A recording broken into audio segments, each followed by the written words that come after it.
Hello, welcome to Red Book Joy. Today I want to talk to you about Cinderella is Dead by Kalynn Bayron.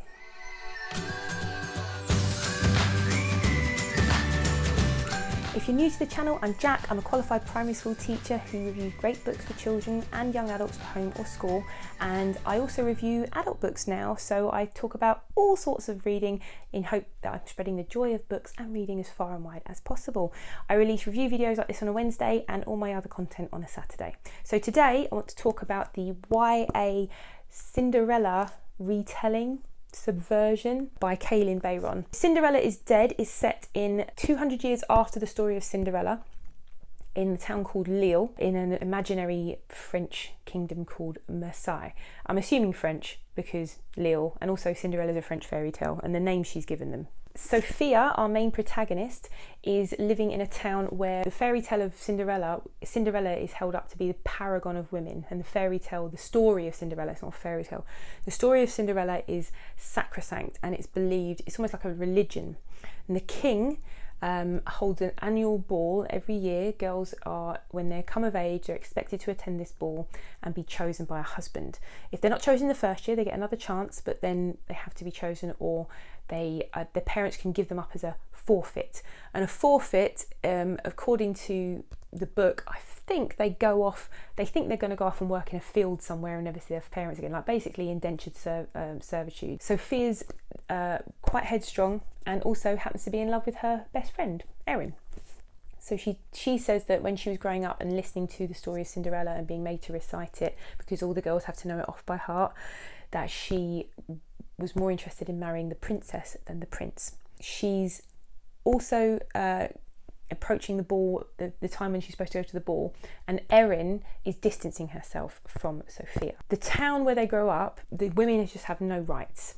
You're the property of your husband, you're the property of your father. You can't own your own property, you can't earn money, it's not your money, it's not your business. Like the seamstress who makes all the ball gowns, the money actually belongs to her husband. So there are trigger warnings in this book for domestic violence, there's quite sadistic violence in it as well, actually. Some of it is quite gory, I would say. So Sophia and Erin are on their way to their first ball, and Erin is determined that she's going to make a good match and make her family proud. That's what all the families are hoping for, that they get matched up with someone decent and, they're never forfeited and whatever. Sophia wants to run away because she says all she wants to do is be with Erin, and Erin is cold. Erin just wants, I get the impression, also Sophia, as the book goes on, explains that, she was always constantly convincing Erin that it wasn't wrong to be together and things like that. So I think Erin is trying to deny her feelings, that she has feelings for another girl. She's going to get on with her life and marry a man.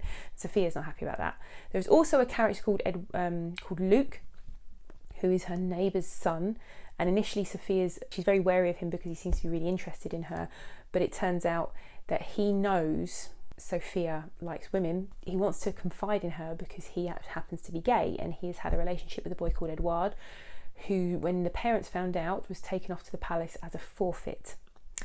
So being a woman and being gay, or not fitting the heteronormative ideal in these books, it's against the law. And the thing about these dystopian books, which if you spoke to a lot of young adults in the UK, it sounds, they're shocked, as if this could happen, but this happens around the world, doesn't it? So there are countries where this is actually true. Yeah, so whilst this is a dystopian fantasy book, there's a lot of reality, there's big doses of reality in it. What I did like about this book is there was not a huge amount, but some attempt to look at how the patriarchy affects men as well. And initially just from the lens of a gay man, because the character they bring in, Luke, but actually men have to conform to a specific ideal and the way that they're supposed to behave. It's very damaging to men's mental health. So those sort of ideas are explored a little bit in here, more so than in other books I've read that cover similar topics. I like the pace, I like the story. It's a decent YA book. If you like the sound of it, I'd recommend it. And if you like that kind of subverted fairy tale, this is quite a fresh take on it, I thought.